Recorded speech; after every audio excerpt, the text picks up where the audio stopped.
ஒன்று ராஜாக்களின் புஸ்தகத்தை எல்லா ஆண்டவருடைய பிள்ளைகளும் எடுத்துக்கொள்ளலாமா? ஒன்று ராஜாக்களின் புஸ்தகம் 3ஆம் அதிகாரத்திலே 3ஆம் அதிகாரம் 19வது வசனத்தை நம்ம வாசிக்க போகிறோம். ஒன்று ராஜாக்கள் 3ஆம் அதிகாரம் 19வது வசனத்தை நம்ம வாசிக்கும் போது, ராத்திரியிலே தூக்கத்திலே இந்த ஸ்திரீ தன் பிள்ளை மேல் புரண்டு படுத்ததினால் அது செத்து போயிற்று. அப்பொழுது உமது அடியாள் நித்திரை பண்ணுகையில் இவள் நடு ஜாமத்தில் எழுந்து என் பக்கத்திலே கிடக்கிற என் பிள்ளையை எடுத்து தன் மார்பிலே கிடத்தி கொண்டு, செத்த தன் பிள்ளையை எடுத்து என் மார்பிலே என் பிள்ளைக்கு பால் கொடுக்க காலமே நான் எழுந்த போது அது செத்து கிடந்தது.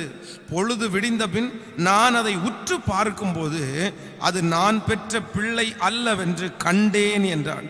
அதற்கு மற்ற ஸ்திரீ, அப்படி அல்ல, உயிரோடு இருக்கிறது என் பிள்ளை, செத்தது உன் பிள்ளை என்றாள். இவளோ, இல்லை, செத்தது உன் பிள்ளை, உயிரோடு இருக்கிறது என் பிள்ளை என்றாள். இப்படி ராஜாவுக்கு முன்பாக வாதாடினார்கள். அப்பொழுது ராஜா, உயிரோடு இருக்கிறது என் பிள்ளை, செத்தது உன் பிள்ளை என்று இவள் சொல்லுகிறாள். அப்படி அல்ல, செத்தது உன் பிள்ளை, உயிரோடு இருக்கிறது என் பிள்ளை என்று அவள் சொல்லுகிறாள் என்று சொல்லி ஒரு பட்டயத்தை கொண்டு வாருங்கள் என்றார். அவர்கள் ஒரு பட்டயத்தை ராஜாவினிடத்தில் கொண்டு வந்தார்கள். ராஜா, உயிரோடு இருக்கிற பிள்ளையை 2ஆக பிளந்து பாதியை இவளுக்கும் பாதியை அவளுக்கும் கொடுங்கள் என்றார். அப்பொழுது உயிரோடு இருக்கிற பிள்ளையின் தாய் தன் பிள்ளைக்காக அவள் குடல் துடித்ததினால் ராஜாவை நோக்கி, ஐயோ என் ஆண்டவனே, உயிரோடு இருக்கிற பிள்ளையை கொல்ல வேண்டாம், அதை அவளுக்கே கொடுத்து விடும் என்றாள். மற்றவள், அது எனக்கும் வேண்டாம், உனக்கும் வேண்டாம், பிளந்து போடுங்கள் என்றாள். அப்பொழுது ராஜா, உயிரோடு இருக்கிற பிள்ளையை கொல்லாமல் அவளுக்கு கொடுத்து விடுங்கள், அவளே அதன் தாய் என்றான். ராஜா தீர்த்த இந்த நியாயத்தை இஸ்ரவேல் எல்லாரும் கேள்விப்பட்டு நியாயம் விசாரிக்கிறதற்கு தேவன் அருளில் ஞானம் ராஜாவுக்கு உண்டென்று கண்டு அவருக்கு பயந்தார்கள். நன்றாய் கவனிங்கள் ஆண்டவருடைய பிள்ளைகளே, சாலோமோன் மிகவும் சிறு பையனாய் இருக்கும்போது சமஸ்த இஸ்ரவேல் ஜனங்களை ராஜாவாக வழி நடத்துகிற ஒரு பெரிய பொறுப்பு அவனுடைய தலையின் மேலே கொடுக்கப்பட்டது. அதற்கு முன்பாக இருந்த ராஜா தாவீது ராஜா மிக அழகான யுத்த வீரன், மிக ஞானம் உள்ளவன், எல்லாத்தையும் அழகாய் பார்க்கக்கூடியவன், அவனுக்கு நிறைய எக்ஸ்பீரியன்ஸ் இருந்துச்சு. இன்னும் இந்த தாவீது ராஜா பல யுத்தங்களை செய்து பல கஷ்டங்களை பட்டு பல அனுபவத்தின் ஊடாய் கடந்து வந்து அந்த ராஜ்யபாரத்தை ரொம்ப அழகாய் கட்டிட்டான். ஆனா இந்த அவனுடைய மகனை குறித்து வேதம் சொல்லுது, சாலோமோன் ஒரு சின்ன வயதுள்ளவன், அவனுக்கு அந்த அளவுக்கு ஞானமே இல்லை, என்ன பண்றதுன்னே தெரியல. ஆனா இப்போ இந்த சாலோமோன் இடத்துல ஒரு பெரிய பஞ்சாயத்து வருது. அதைத்தான் இந்த இடத்துல வாசித்தோம். 2 பேர் குழந்தை பெத்தெடுக்கிறாங்க. பொதுவாக அந்த யூத குலத்தில் இருக்கிற பிள்ளைகள் எல்லாம் ஒரே மாதிரி கலர்ல, ஒரே மாதிரி பார்க்கறதுக்கு ஒரே மாதிரி இருக்கும். ஆனா ஒரு அம்மா தூங்கும் போது குழந்தை மேலேயே படுத்து அந்த குழந்தை இறந்து போயிருச்சு. அப்போ காலையில அந்த அம்மா பார்க்கறதுலாம் அவங்களுடைய குழந்தை தன்னுடைய பக்கத்துல எடுத்து வச்சுட்டு இந்த செத்த குழந்தைய அவங்க பக்கத்துல வச்சு 2 பேருக்கும் ஒரே வாக்குவாதம். ராஜாவிடத்துல வர்றாங்க. ராஜாவிடத்துல ஒருத்தருக்கு ஒருத்தர் சண்டை போடுறாங்க. இல்ல, அந்த குழந்தை என்னுடையது, இந்த குழந்தை என்னுடையது அப்படின்னு சத்தம் போட்டே இருக்கும்போது ராஜா, சரி பரவாயில்ல, அப்படியா, என்ன பண்றதுன்னே தெரில. இன்னைக்கு ஒருவேளை அப்படிப்பட்டு யாராவது 2 தாய்கள் மாறி மாறி அந்த மாதிரி சத்தம் போட்டிருந்தா ஒரு இன்ஜெக்ஷன் எடுத்துட்டு குத்தி எடுத்து, டிஎன்ஏ டெஸ்ட் எடுங்கடா, எடுத்து யாருடைய குழந்தை என்ன சொல்லுங்க அப்படின்னு சொல்லி அவ்வளவுதான், ஒரே நாள்ல வேலையை முடிச்சுட்டு போயிட்டே இருப்பாங்க. ஆனா அன்னைக்கு அப்படிப்பட்ட வசதிகள் எல்லாம் இல்லை. எப்படி கண்டுபிடிக்கிறதுன்னே தெரில. யாருக்கு தெரியும், எப்படி தெரியும்? அப்போ ராஜாவுக்கு அந்த இடத்துல ஒரு மூளை வேலை செய்து பாருங்களேன். சரி, ஒரு பெரிய பட்டயத்தை எடுத்துட்டு வாங்கன்றாரு. அந்த பட்டயத்தை எடுத்துட்டு வரும்போது இந்த குழந்தைய இந்த ஒரே ஒரு குழந்தைக்காக தானே 2 பேரும் வாக்குவாதம் பண்றாங்க. இவருக்கு இந்த குழந்தைய கொல்றதற்கு விருப்பம் இல்லை. இவங்களுடைய பிரச்சனைக்கு மனசுக்குள்ள ஒரு ஞானம் வருது பாருங்க. இதை 2ஆ கட் பண்ணி 2 பேருடைய கையிலையும் கொடுங்கன்றாரு. அடுத்த நிமிஷத்துல உண்மையான குழந்தையினுடைய தாய் அப்படியே அதை குடல்லாம் எரிஞ்சு, அதான் சொல்றேன், பக்கு பக்கு பக்கு நடிச்சு, வேணாம் வேணாம், அந்த குழந்தைய கொல்ல வேணாம், அவங்க கையிலேயே கொடுத்துருங்க, அவங்க அதை வளர்த்தட்டும்னு சொல்லும்போது அந்த ஃபேக் தாய், அதான் இறந்து போன குழந்தையினுடைய தாய், இல்லை இல்லை இல்லை இல்லை நமக்கு அவளுக்கு பாதி எனக்கு பாதி கொடுத்தா போதும் போது ராஜா கரெக்டாக கெஸ் பண்றாரு. இவளுடைய குழந்தை அல்ல, அது அவளுடைய குழந்தை. அந்த குழந்தைய அவங்கள்ட்ட கொடுத்துருங்க, அவங்க தான் உண்மை உள்ள தாய். உடனே ஜனங்கள் எல்லாரும் அப்படியே கை தட்டி ராஜாவுடைய ஞானத்தை பார்த்து, ஓ ஐயோ, வேதம் சொல்லுகிறது எல்லா ஜனங்களுக்கும், யூதர்களுக்கு ராஜாக்கள் மேல பயம் வர்றது என்கிறதா அவ்வளவு சீக்கிரமா வராது, எதுக்குன்னா டக்குன்னு எடுத்துருவாங்க. ஆனா அத்தனை ஜனங்களும் தேவனுடைய பிள்ளை சின்ன வயசா இருந்தாலும் அப்படியே பயந்துட்டாங்களாம். காரணம் என்னன்னா, அவனுடைய மூளை, அவன் மூளைன்றதை விட ஆண்டவர் அவனுக்கு கொடுத்த மூளை. ஸோ அடுத்ததாக நான் ஜெபிக்கிற மிகப்பெரிய ஜெப குறிப்பு என்னன்னா, ஆண்டவரே உங்க மூளை எனக்கு கொடுங்க ஆண்டவரேன்னு கேட்பேன். ஆனால் அவருடைய மூளைய கேட்குற அளவுக்கு நமக்கு பவர் இருக்காது உண்மை. ஆனால் அதுல கொஞ்சம், அதான் நம்முடைய மூளையில மசாலே இல்லை, நம்முடைய மூளையில களிமண் தான் இருக்குது அப்படின்னு என்ன டைரக்டா திட்டும் போது திட்டி இருக்கிறாங்க. எங்க சொந்தக்காரன் திட்டும் போது, ஆமா ஆமா உன் தலை சூப்பர் தலை, நல்ல சாணி சுமக்கிற தலை, நல்ல சாணி சுமக்கிற தலைடா உன் தலையில என்னடா இருக்கு அப்படின்னு திட்டுவாங்க. அதான் நம்ம மூளை இல்லாதவங்களா இருந்தோம். உண்மையிலே ரட்சிக்கப்படுறதுக்கு முன்பாக, ஆண்டவரை ஏற்றுக்கொள்றதுக்கு முன்பாக, இந்த ஊழியத்திற்கு வர்றதற்கு முன்பாக மூளையில யோசிக்கவே தெரியாது, எதையுமே செய்யவே தெரியாது.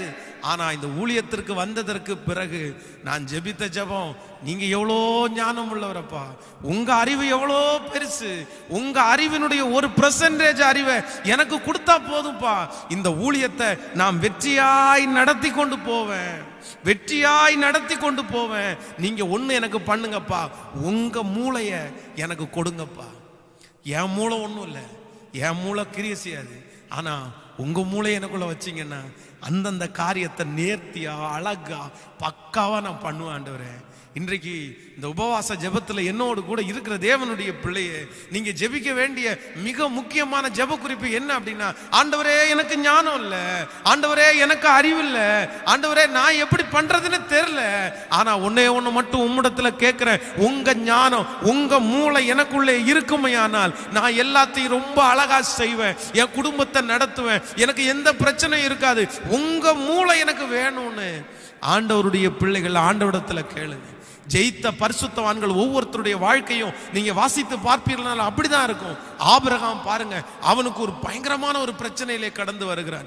இப்போ தன்னுடைய மனைவியா இல்ல அப்படின்னா ஆகாரா, இவங்க 2 பேரும் நின்று இருக்காங்க. ஆகாருடைய கையில குழந்தை இருக்குது, மனைவியினுடைய கையில குழந்தை இருக்குது, 2 குழந்தையும் இவங்களுடைய குழந்தை. என்ன பண்றதுன்னு முடிவெடுக்கவே தெரியல. அந்த நேரத்துல ஒரு சரியான ஒரு முடிவுக்கு தான் நான் என்ன கேட்டா, சரி நான் ஆண்டவரிடத்துல போய் கேட்கிறேன். ஆண்டவர் சொல்றாரு, சரி நீ உங்க மனைவி சொல்றது போல கேளு அப்படின்னு. அவர்களா ஆண்டவர் ஒரு பெரிய ஜாதியா மாத்தினாரு, இவனையும் ஒரு பெரிய ஜாதியா மாத்தினாரு. ஒருவேளை அப்படி இல்லாம ஆபிரகாம் பொதுவாக இரக்க குணம் உள்ளவன் தான், அப்படி ஒருவேளை அந்த விஷயத்துல இரக்க குணமா இருந்திருந்தா தன்னுடைய குடும்பத்தை அவனால நடத்த முடிஞ்சிருக்குமா, ஆண்டவருடைய கற்பனைக்கு அவங்களால கீழ்ப்படிஞ்சிருக்க முடியுமான்னா எனக்கு கொஞ்சம் வித்தியாசமா தான் தெரியுது, முடியாது அப்படின்னு. சோ மிக தேவையான ஒன்று நம்முடைய அறிவு, ஆண்டவருடைய அறிவு நமக்கு வேணும், ஆண்டவருடைய மூளை நமக்கு வேணும். இன்னும் ஈசாக்கை குறித்து வேதத்துல நீங்க வாசிக்கும் போது ரொம்ப அழகா ஒரு வசனம் சொல்லுது. என்ன அப்படின்னா, ஈசாக்க நிறைய பேர் பகைப்பாங்க, விரோதமா வருவாங்க. இவங்க எல்லாருமே ஏசேக்கு முடிஞ்சு சித்தனா முடிஞ்சு ரகபோத்துல ஆண்டவர் அவனுக்கு இடம் உண்டாக்குன உடனே எல்லாரும் வந்துருவாங்க. ஐயோ உங்களுக்கு விரோதமா நாங்க தப்பு பண்ணிட்டோம், எங்களை ஒன்றும் பண்ணாதீங்க, நாங்க எப்படி உங்களை சமாதானத்தோட அனுப்பி வச்சோமோ அதே போல எங்களை சமாதானத்தோட அனுப்பி வைங்க அப்படின்னு ஈசாக்கிடத்துல வரும்போது, ஈசாக்க பகைச்சவங்க, வெறுத்தவங்க, துரத்துனவங்க, தன்னை நஷ்டப்படுத்தின அத்தனை பேரும் வரும்போது நீங்க வேதத்துல வாசி பார்த்தீங்கன்னா, ஈசாக்கு அவர்களுக்கு விருந்து பண்ணினான். அதான் தீமையை நன்மையினால வெல்லுன்னு ஆண்டவர் சொல்ற மாதிரி ஈசாக்கு அவர்களுக்கு விருந்து பண்ணினான். அந்த நேரத்துல கர்த்தர் அழகான ஞானத்தை கொடுத்தாரு. டேய், சிலரை பிரச்சனையே வராம இருக்கணும்னா விருந்து போட்டு தான்டா சரி பண்ணணும். தீர்க்கதரிசிக்கு விரோதமாக அந்நிய நாட்டு ராஜா பல விசை படையெடுத்து தேவஜனங்களுக்கு முன்பாக படையெடுத்து கொண்டே இருக்கும்போது அவங்களுடைய கண்ணுல எல்லாம் குருட்டாட்டம் வர பண்ணி ராஜாவுக்கு முன்பாய் கொண்டு போய் நிறுத்தின உடனே ராஜா கேட்பாரு, எல்லாத்தையும் வெட்டி சாய்ச்சிடலாமான்னு கேட்கும்போது, ஆமா, வெட்டி சாய்க்கிறதுக்கு நீயா இவங்களெல்லாம் மீட்டு கொண்டு வந்த, வெட்டி சாய்க்க கூடாது, எல்லாருக்கும் விருந்து பண்ணுன்னு சொல்லி அன்றைக்கு சீரியர் எல்லாருக்கும் விருந்து பண்ணணும்னா வேதம் சொல்லுது. அதுக்கப்புறம் சீரியருடைய தண்டுகள் இஸ்ரவேல் மேல வரவே இல்லையாமா. ஒரே ஒரு விருந்து மொத்த பிரச்சனையும் முடிச்சிருச்சு. ஒரே ஒரு ஒப்புரவாதல் மொத்த பிரச்சனையும் முடிச்சிருச்சு. இந்த ஞானம், இந்த மூளை எங்க கிடைச்சிச்சு அப்படின்னா ஆண்டவருடைய சமூகத்துல தான். உண்மையிலே ஆண்டவருடைய பிள்ளைகளே, இந்த ஊழியத்துல, ஆண்டவர் கொடுத்திருக்கிற ஊழியத்துல நமக்கு ஆண்டவர் கொடுத்துக்கிற மூளை மட்டும் இல்லை அப்படின்னா நிச்சயமா நம்மளால இந்த ஊழியத்தை செய்யவே முடியாதுங்க. நம்ம ஞானமா இருக்க வேண்டிய ஒரு தருணம் இல்லை, ஒவ்வொரு நிமிஷமும் ஆண்டவருடைய பிள்ளைங்க ஞானமா இருக்கணும். ஒவ்வொரு நொடியும் ஆண்டவருடைய பிள்ளை ஞானமா இருக்கணும். இல்ல அப்படின்னா அழகா சத்துரு ஏமாத்திடுவான், இல்ல அப்படின்னா அழகா மனுஷன் ஏமாத்திடுவான், இல்லைன்னா உங்க வாழ்க்கையே அப்படியே ஒண்ணும் இல்லாம போயிடும். ஒரு நிமிஷத்தினுடைய ஞான குறைவு, ஒரு நிமிஷத்தினுடைய ஞான குறைவு, ஒரு நாளுடைய ஞான குறைவு, ஒரு பிரச்சனையில ஞான குறைமாய் செயல்பட்டா ஐயோ அது பெரிய பாதிப்புல நம்மளை கொண்டு விட்டுரும். இன்னைக்கு நிறைய பேர் இந்த ஜபத்துல இருக்கிறவங்க கூட அப்படிப்பட்ட சூழ்நிலை இருக்கலாம். பாஸ்டர், உண்மைதான், அந்த ஞான குறைவு எனக்கு இவ்வளவு பெரிய பாதிப்பை கொண்டு வந்துருச்சு. சோ இல்ல இல்ல இல்ல, இன்னைக்கு ஆண்டவரிடத்துல எல்லாருமே கேளுங்க, இருதயத்தின் ஆழத்துல இருந்து கேளுங்க. ஆண்டவரே எனக்கு ஒன்னும் தாங்க, ஆண்டவரே உங்க மூளையை வாங்குற அளவுக்கு எனக்கு இல்லை, ஆனா உங்க மூளை எனக்கு கொடுங்கப்பா, உங்க ஞானத்தை எனக்கு கொடுங்கப்பா, உங்க ஞானத்தை எனக்கு கொடுங்கப்பா. ஜெபம் ஆரம்பிக்கலாமா? ஜெபம் ஆரம்பிக்கலாமா? ஏசப்பா தகப்பனே உமக்கு ஸ்தோத்திரம். உங்க ஞானம் எனக்கு வேணும், உங்க அறிவு எனக்கு வேணும், உங்க புத்தி எனக்கு வேணும்பா, உங்க மூளை எனக்கு வேணும்பா. என் ஊழியத்துல உங்க மூளை, என் குடும்ப வாழ்க்கையில உங்க மூளை.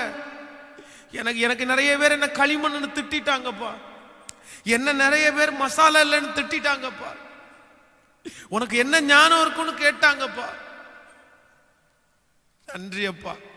மனைவி கேட்டுட்டாங்கப்பா, கணவனார் கேட்டுட்டாங்கப்பா, பிள்ளைங்க கேட்டாங்கப்பா, மேனேஜர் கேட்டாங்கப்பா. ஆனா இப்போ எனக்கு அந்த கிருபையை தந்துருங்கப்பா. ஹல்லேலூயா.